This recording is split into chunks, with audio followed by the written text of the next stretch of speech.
Muy buenos días, bienvenidos a la Universidad Intercontinental. Nos encontramos en el WIC Streaming Media. Muchas gracias por sintonizarnos, es un gusto saludarlos. Mi nombre es Ferran Curi y hoy me encuentro con un grandioso periodista. Es un honor para mí poder platicar contigo, Beto Murrieta. Bienvenido. Hola Ferran, gracias. Mucho gusto en saludarte. Oye, por lo que escuchaba ahorita que estábamos platicando aquí detrás de cámaras, exalumno de la WIC. Sí, aquí estudié la carrera, 5 semestres de comunicación. Empecé en el año 84 y el inicio de mi carrera universitaria se empalmó con el inicio de la carrera profesional, con diferencia de horas. Yo empecé mi carrera universitaria aquí en la WIC un jueves y el sábado debuté en una transmisión de fútbol en el Estadio Azteca entre el Cruz Azul y el Toluca a través de la estación XCW. Así que al mismo tiempo estaba llevando la carrera de la WIC con la carrera en Televisa Radio. Oye, ¿y cómo es llevar estas dos actividades? Tanto la escuela, lo que te forma como profesional, y además ya empezar con la práctica pues fuera de la escuela, en el campo que realmente pues muchos te dicen que ahí aprendes más. ¿Cómo fue juntar esas dos experiencias? Pues fue extraordinario por una parte, porque mucha gente, muchos egresados tienen que esperar a obtener trabajo después de terminar la carrera. Y en mi caso, empecé a trabajar al mismo tiempo que empecé la carrera. Entonces fue paralela el aprendizaje universitario y el trabajo profesional en una estación de radio y luego en una televisora como Televisa. Entonces, pues fue realmente muy bueno, aunque la parte negativa fue que llegó un momento donde resultó imposible continuar porque yo tenía un examen final aquí en la WIC a las 7 de la mañana de semestre y al mismo tiempo tenía la guardia matutina a las 7 de la mañana en Televisa Chapultepec.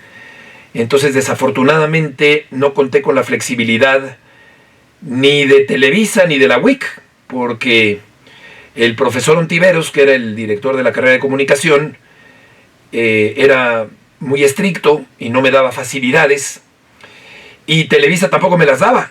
El encargado de programarme en las guardias tampoco era flexible, hasta que acabé por reventar, y yo le pedía a Luis Hernández, que era el subjefe de deportes de Televisa, que me diera chance de ponerme la guardia de la tarde o la de la noche, con tal de que me dejara venir a la universidad de la mañana, porque yo tenía exámenes y clases, y no me ayudaba mucho que digamos. Entonces, con el paso de los años, no sé si reprochárselo o agradecérselo, porque a lo mejor me acabó haciendo un favor y yo pude desarrollar mi carrera y despegar en la carrera profesional en Televisa. Pero la falta de flexibilidad de una y otra partes hicieron que en el quinto semestre yo me tuviera que decantar por la carrera profesional y no pude terminar la carrera. Bueno, y además ya una vez yo creo entraste a los medios, que es lo que quiero pensar, te gustaba, ¿no? Sí, por claro. eso el estudiar comunicación, yo creo que ya al estar ahí, pues creo que tu decisión es muy correcta, creo que entendible, que ya una vez estado posicionado en el medio, o no posicionado, pero quizás ya dentro de Exacto. Preferir eso por Sobre encima todo, de venir a la escuela. De acuerdo, Ferran, sobre todo porque la situación económica en la casa no era muy boyante. Había que trabajar realmente para sacar adelante a la casa. Mi papá había fallecido en el año 86. Bueno, eso fue tiempo después. Yo entré aquí en 84 y mi papá murió en el 86. Yo estaba empezando, seguí aquí con la carrera universitaria, pero sí hacía falta el dinero para sacar adelante a la casa. Y pues sí, yo tenía la intención de ser comentarista, pero entre ser comentarista de un partido de fútbol y periodista hay un paso muy importante y muy grande. Yo no tenía aspiración de convertirme en un periodista hasta que Jacobo Zabludovsky me invitó a trabajar con él, aunque yo ya había hecho noticieros y ya reporteaba y ya escribía notas y hacía entrevistas, pero creo que donde realmente aprendí de periodismo fue en el noticiero 24 horas, donde estuve 10 años todas las noches en el Canal 2 de la televisión. Oye, qué gusto escucharte hablar sobre esto. Más adelante tocaremos el tema de Jacobo. Bueno, estaría muy bien recordarlo.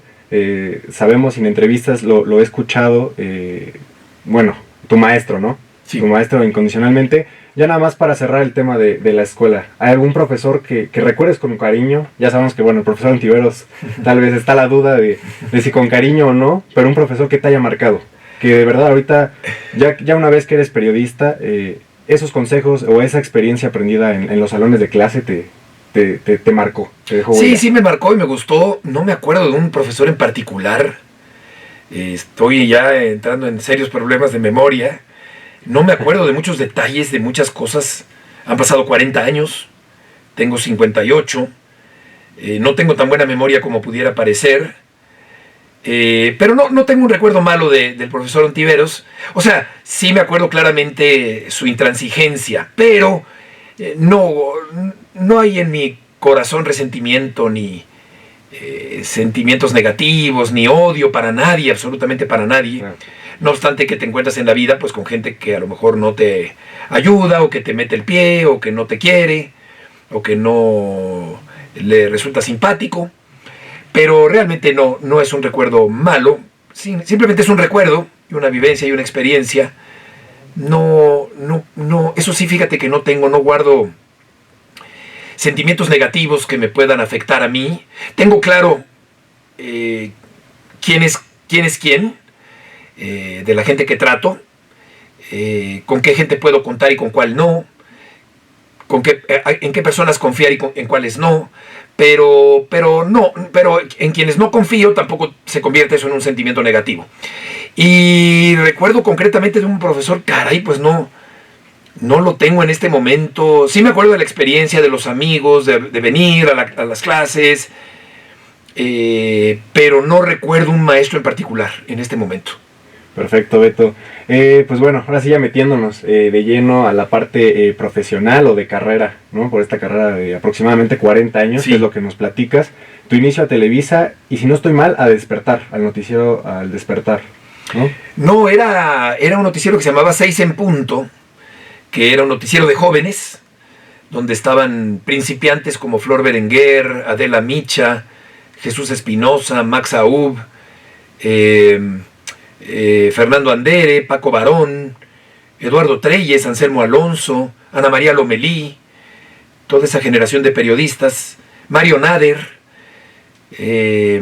algunos más conocidos que otros, pero era un noticiero hecho por jóvenes que salía a las 6 de la tarde en el Canal 4 de Televisa, pero ese noticiero duró muy poquito tiempo, duró de julio de 85 a septiembre de 85, porque el terremoto destruyó la parte trasera de Televisa Chapultepec, donde hacíamos ese programa, y ese fue mi inicio en la televisión, en el programa Acción, y en 6 en Punto, que era un noticiero hecho por jóvenes en el Canal 4 de Televisa. Perfecto. Y después viene ya la parte con Jacobo Zabludowski. Sí. ¿Cómo fue trabajar con él? ¿Lo consideras un maestro? Sí, claro.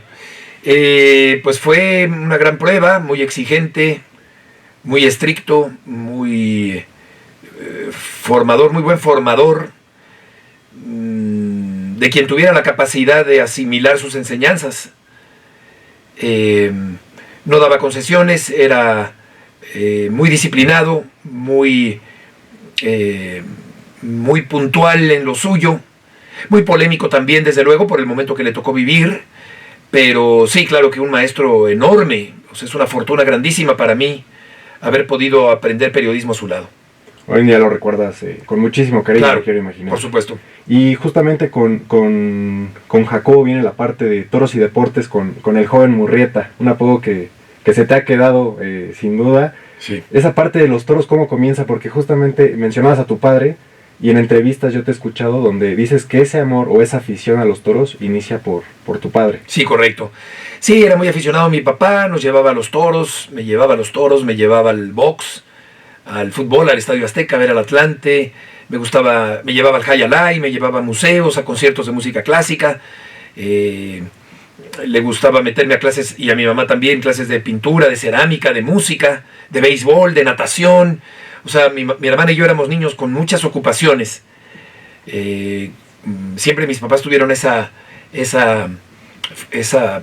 acierto de tenernos muy ocupados en distintas actividades. Y Jacobo también era aficionado, y cuando empecé en el noticiero, pues era la sección deportiva. pero él la rebautizó como Toros y Deportes, porque los toros no son un deporte, Toros y Deportes con tu servidor. Y yo estaba muy joven y me llamó así durante muchos años y se quedó muy arraigado ciertamente ese apodo.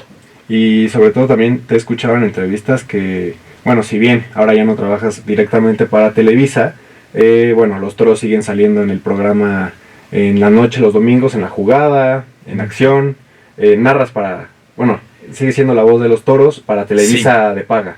Sí, narro las corridas, es decir, pertenezco a ESPN desde hace 20 años, pero ESPN, vamos a decir que me presta a Televisa los domingos cuando hay temporada para transmitir los toros. Oye, y esta parte, ¿no?, que se ha vuelto muy controversial últimamente con los toros. Recordemos, en la pandemia no hubo actividad, no hubo corrida de toros, y hace poco, hace un mes y medio, 2 meses, se vuelven a reanudar estas corridas de toros. ¿Cuál es tu posición siendo un aficionado, pero a la vez siendo un periodista y comentarista de las corridas de toros, sobre las polémicas que se están generando en base a favor o en contra de este tema? Pienso que es un momento de la historia del toreo muy interesante. Pienso que la polémica es nutritiva, siempre y cuando sea fundamentada. Sin embargo, siento que mucha de la polémica viene de la desinformación. Viene de lo visceral, viene de lo insultante, viene de lo grosero, viene del odio, viene de incitaciones al rencor, y esa es la parte negativa que yo veo de esta polémica. Encuentro en esta polémica, lamentablemente, muy poca información y muy poca argumentación y sustento para defender todo lo que está en contra de un espectáculo que ciertamente reconozco que es controversial, pero que forma parte de la cultura mexicana, y en este sentido yo creo que debe prevalecer por mucho tiempo. Y justo este tema de la controversia, la desinformación, ¿cómo la tiene que tomar un periodista? Porque también recordar, por ahí en la red social X, tuviste, no un encontronazo, pero un intercambio de opiniones con David Feitelson, que sabemos que es un periodista bastante polémico, es su forma de ser, son formas de ser del periodista, no para nada es queja ni mucho menos, pero ¿cómo es el enfrentarse? Porque no solamente es en redes sociales, ¿no?, sino también te hemos visto en Fútbol Picante, eso ya más a temas de fútbol, pero tener que hacer ese intercambio de opiniones sin desinformar a la gente.